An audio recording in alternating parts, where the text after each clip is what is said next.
Starting your own practice is hard for many chiropractors. It's riddled with both struggles and successes.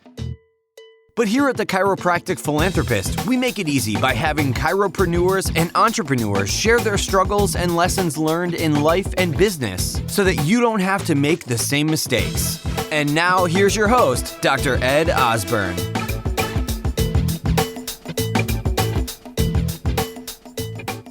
How amazing would it be if you could practice because you want to, not because you have to? Learn how to improve your cash flow and increase your passive income now. Go to moneyripples.com or find their podcast, The Chris Miles Money Show, to learn more. All right, TCP listeners, I have an incredible guest today. Again, Dr. David Fletcher. Dr. David, how are you doing today? Wonderful. It's I only wish that the people who are listening in right now at this exact moment had the opportunity to be in the green room with us. It was so much fun getting prepped for this.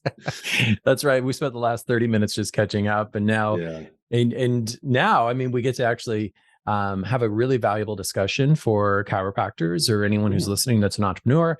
But for chiropractors specifically, I mean, I feel like the last few years, there's been so much change, not just in the profession, but also personally and, you know, in our businesses in general. So I think it's going to be an incredible discussion today.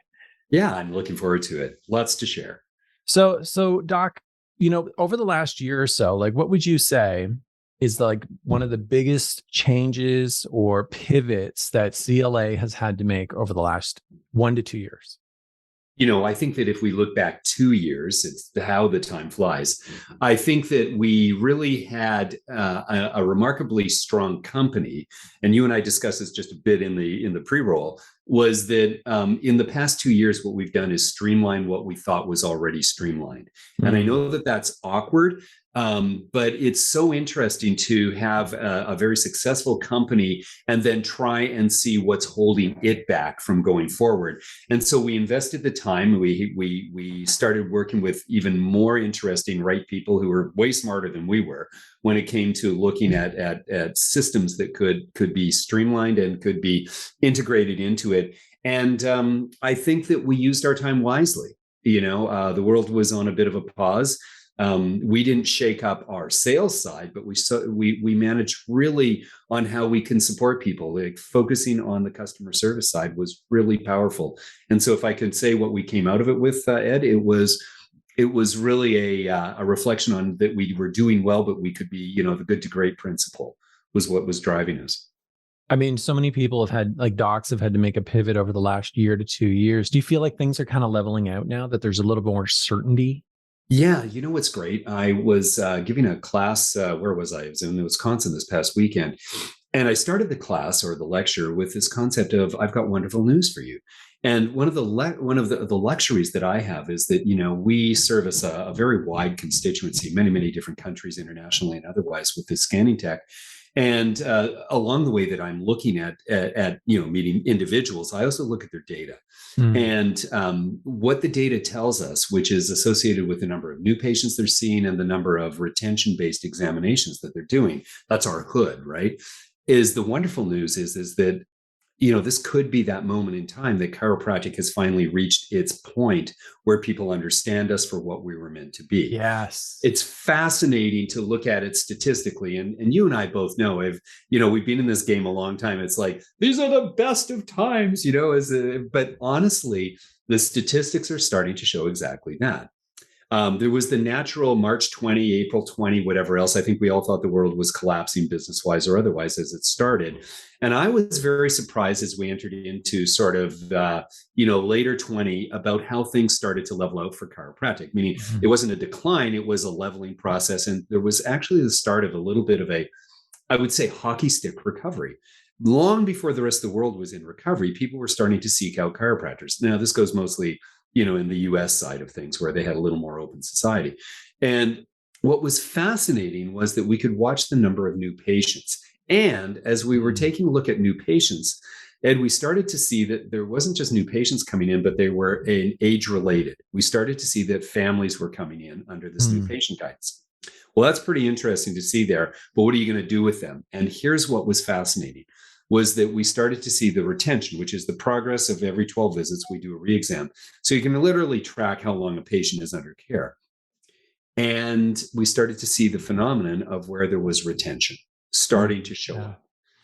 And then as 21 happened, our clients started to really capitalize on the money side, meaning that they started to really look at the stabilization. And I'm not talking everyone, but the majority. Yeah. And as the majority started to capitalize on this effort, the shift came about, which is happening in the rest of the world, to where they started to realize that to build their company and to build their quote unquote empire that they wanted, the ones that cared about it, they had to bring in the right people. And so on one-on-one conversations that we've had with so many of our different client base, we started to realize that the number one thing they were needing were great support team members and great associates, because they couldn't handle all the business they were getting. Wow. Pretty exciting. Yeah, that's incredible. Like I just moved to a new area, and I think, we kind of discussed that before we jumped on the call. So I needed someone to take care of my spine, right? So I found a doc here, and it was such a crazy experience. I go in, and I just go in like a new patient, right? And yeah, of course. Yeah, they don't know I'm a chiropractor or anything. Dr. Cam knew who I was eventually, but he found out. But the crazy thing is they have the CLA, like the Insight scanning technology. And because I'm so used to the original, like the one that I had, right? Years ago with the cords and it was like, back then it was like, man, this is incredible technology. But I was like blown away by how simple and easy it was to get a scan, and how they had it on a cart. It's very mobile, and it's and it's like really just like hooked in, like Bluetooth, I guess, hooked into it's all Bluetooth, the network.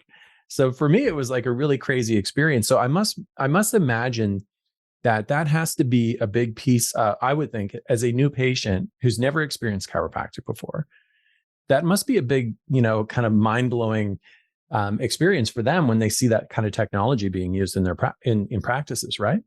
Yeah, it's interesting because if you look far enough back within the CLA history, it's like you said, there was this very much console-based, wired-based unit, and that's the best at what we could offer at that exact time. And one of the things that I'm very proud of is that when I have the reins of this company, I really invested in the innovation. So what you saw there was probably the next level innovations that are there, and that the blow away moment for the patients is looking inside their nervous system.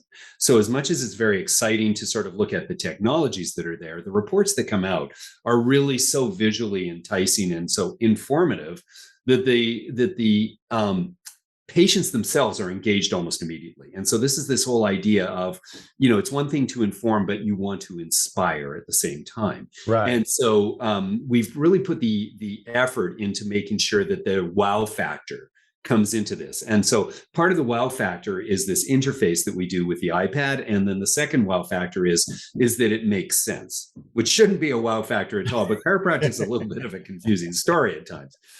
At least it shouldn't be. So the minute that we have, and this is fascinating, again, looking statistically, that the user base, our demographics of who we sell to, are tilted a little bit more towards female, which is fascinating because there's this huge dedication towards family-based pediatric style practice.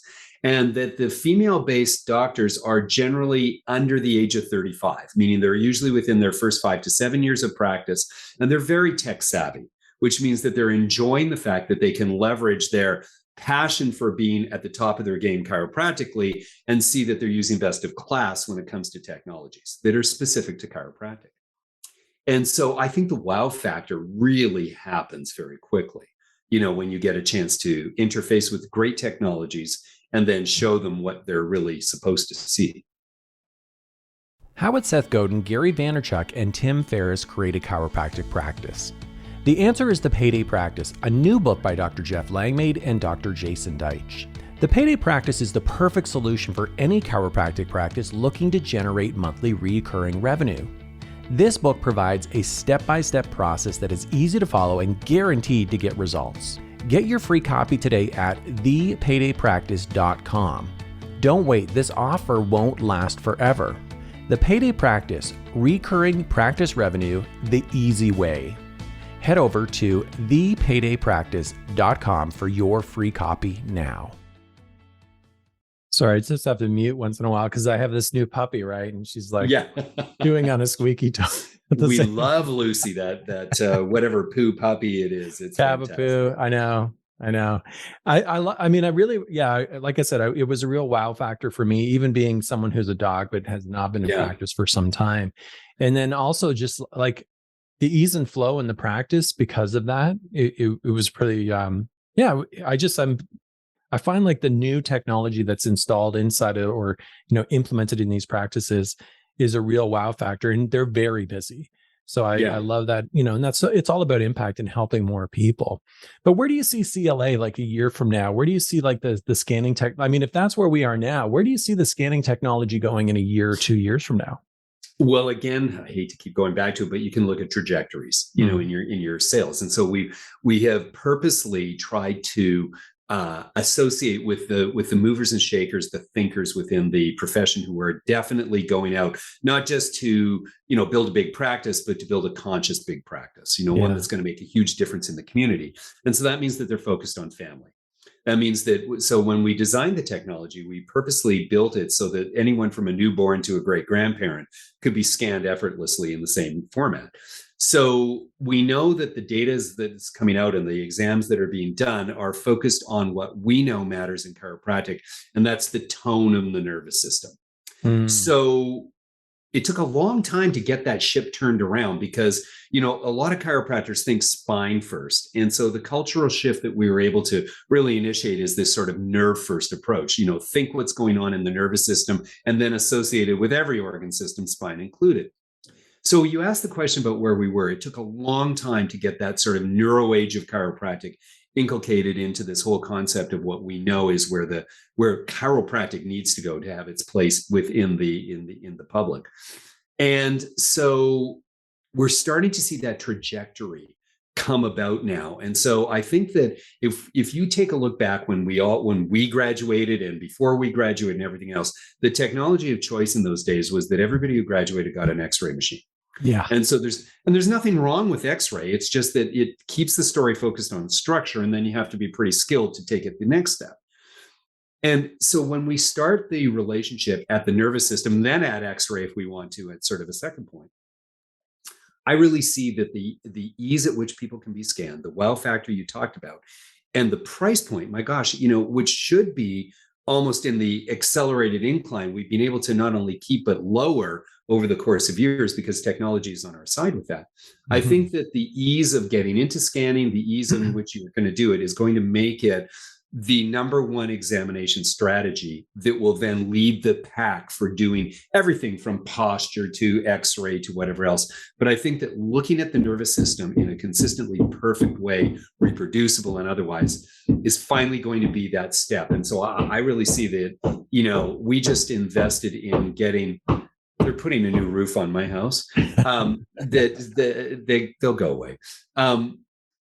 I think that the realities is that we've just invested in having all the colleges that matter get that new technology, upgrade from that. And so, the students, the interns are going to be taught at that level. They're going to respond because it's now is the time. So I think that we can see a big company like CLA take an even bigger stance within the profession. So, and let's kind of circle back on the conversation of like, there's, and like you said, we say this every other year. We're like, now is the time for the profession. Yeah, it's our time. Is it our time? Like, do you see, like, I mean, are people wising up? Are the people like less trustworthy of the medical system because, and we have to be so careful what we say here because no, absolutely. Right. I have no problem answering that question. I think that if we, take a listen to who we are, you and I, in the sense that we're smart, we're capable, and we're entrepreneurially designed. In other words, we're trend aware. Yeah. I think that if the chiropractor finally realizes that they don't have to struggle, like push the boulder uphill all the time in this very cluttered, red ocean marketplace of back care, and they start to realize that they have something unique in personal performance, then they will lean towards having a relationship that makes sense. And I know this because the strategically smart practices are seeing families. And you don't see, You don't see kids because they're sick. You have well-child checkups, and you build a relationship from the time they're conceived to the time they're born, to the time they have their first fall, to the time that they go through puberty, that you live with them. And so the strategic practices are long, focused, community-based practices of where you're seeing 4 generations of every family. Sure, symptom-based and everything else is going to come along, but you are super skilled to know how to assess a child, how to assess a traumatized child, how to assess a well child, how to assess that same adult, that same grandparent, that same senior. And so you are skilled. We are all skilled. And so is now the time? It's for the few that get it. And the good news is that it's a Serengeti out there. And I think that if you don't get it, it's going to be a wasteland with, what are they graduating with, $200,000 in, US in debt. You better figure it out real quickly, because being a rehab doctor and working, like, I think that a paid associate rehab doctor these days is probably getting somewhere between 60 and 70 grand a year as a DC. And you may think that's a lot of money. It's not a lot of money. It's not why you spent 7 years in postgraduate education to try and get to where you're at. Yeah. I mean, well, and we're talking about all these different things like inflation, everything's going up in terms of like your just groceries in general, and then all of this uncertainty in the world, in the economy.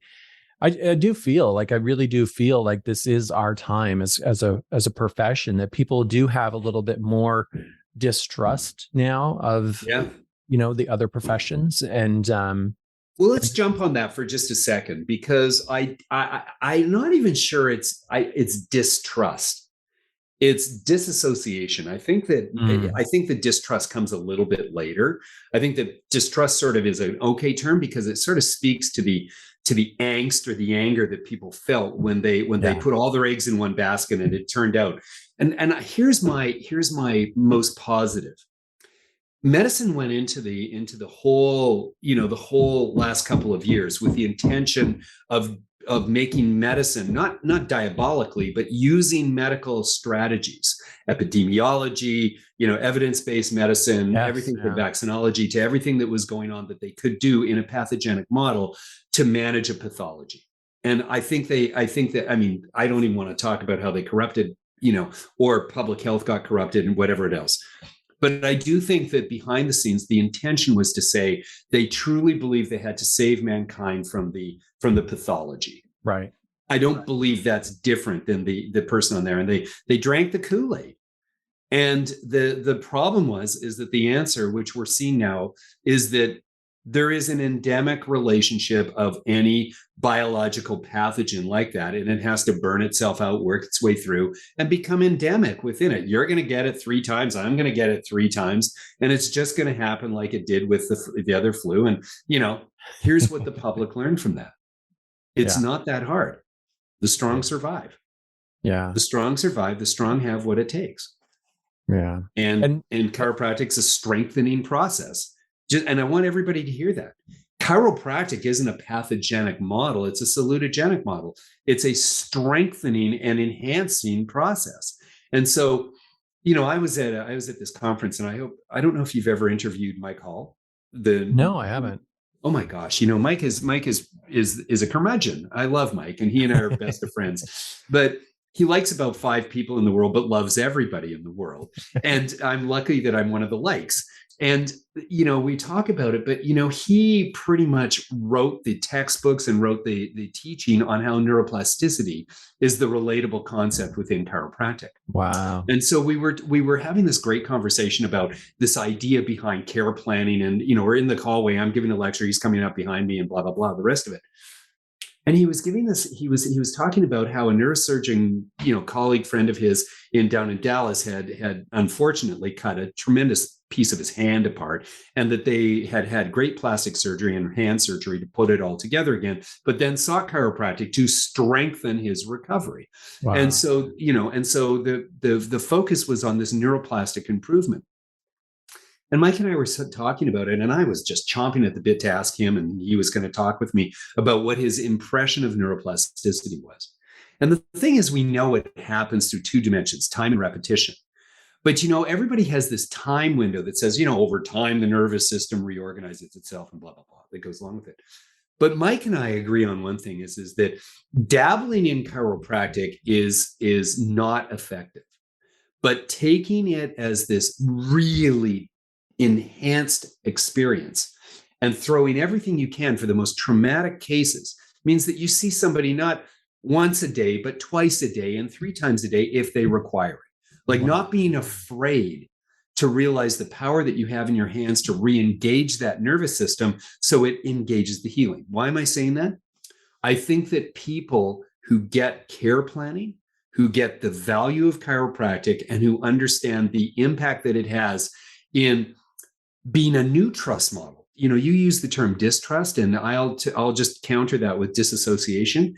It opens this huge vector, this web of opportunity for those that can build new trust. Tell the true story, prove to them that it works, and show them that you're committed. And I think that if you do all of those things, and you know what the commitment is? I'm not letting you go until I see the patterns healthier in your nervous system. Yeah. And that's a lot different than saying, how do you feel today? Would you do any, this is my TCB time machine question for you. It's a very simple one, actually. What would you do differently if you were starting over in practice today? Well, you and I know that my origin story was I know your origin. Everything else. So I probably would not do that differently because it's such a great story. I think that I would have probably listened to the original tenets of chiropractic regarding the tone in the nervous system before I tried to make the structural thing work for me and then convert over to the nerve first approach. It took a long time to shift that perspective. And I think that if I'd have jumped in and just sort of, I'm thankful that I was mentored at the right time, but I sort of look at the wasted maybe decade in my early years, never really wasted, but if I'd have done things differently, I don't know how far. I mean, I think I had one of the largest practices you could do. So one of the metrics of success was this large practice. Yeah. I think that given the right thing, I think that what we learned from people like Gonstead was that the vision could be that you could start an entire, hospital system, if you want to say, that was based on the chiropractic model and the adjusting model. I think that chiropractic is so misunderstood. And I think that I've learned so much about how it could be understood. I would just wish I had another 6 decades in my life to try and bring that forward from here forward. Yeah. But but all of that made you the person that you are today. Yeah. No regrets. Exactly. I honestly have a beautiful life, but in the time machine, if I could just kind of roll back the accelerated learning, I probably wish I wouldn't have doubted chiropractic as much as I did in terms of its outcomes early on. I think I was more of a carny show in my first years in practice saying, I was as surprised as the patient was that it was working. And so I think that if I'd have gotten over that immediately, it would have been, who knows what I left on the table. You never know, right? Yeah. If I could do it again, and I would, so if I could, and I like start again, I would never go too late. small practice, two rooms, subluxation station or inside subluxation station. And I would definitely want to, I would strive, like endeavor to understand the technology better, like the scanning itself and what it meant versus just looking at the colors and like, and I know that, we'll wrap it up in time here, but it's so fascinating because the original tenets of what those colors mean and everything else, it's so interesting because if you go at it and think of it originally through a pathology state and sort of say, well, red is bad and green is a little better. Exactly. Blah, blah, blah. Because we do that, right? I mean, that's how we're sort of thought to look at data sets. But if you go into it, and this is what I was just talking about, when you go into it and you think, oh my God, this is about the genius of this intelligence within the body, this innate intelligence within the body, doing the best it can with what it has.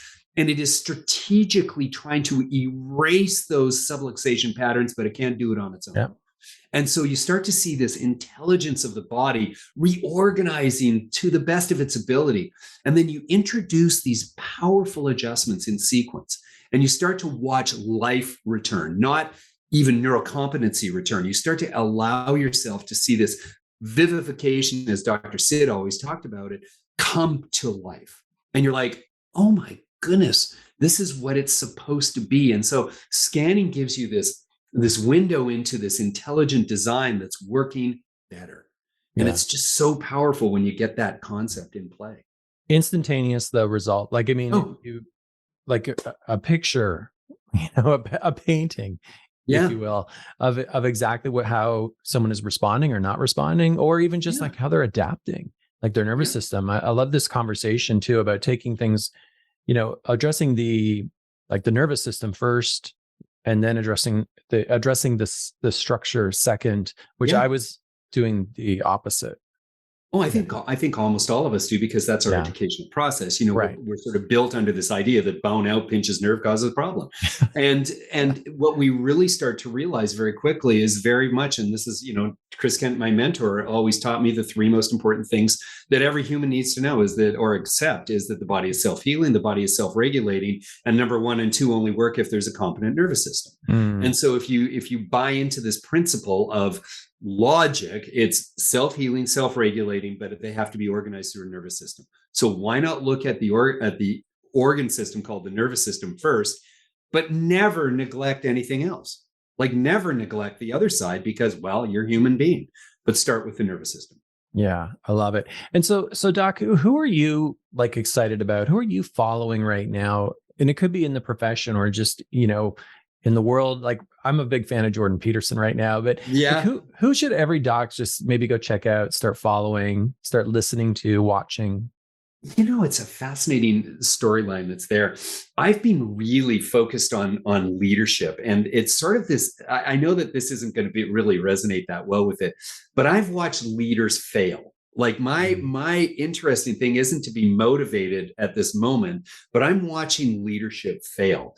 And so I'm not necessarily reading the books, but I'm staying very current. And I know that's dangerous, because you can go down the bunny holes, but I'm watching how, coming out of this pandemic, the thought leadership is struggling to find any footing. Which is fascinating. So we're taking forget about wars and stuff like that, but I'm talking about who is innovative. And right now, the tech giants are failing miserably, meaning that the world, as much as they hook themselves to medicine, as we watch that, they hook themselves to Google and Meta and everything else that's going on, and they're failing miserably.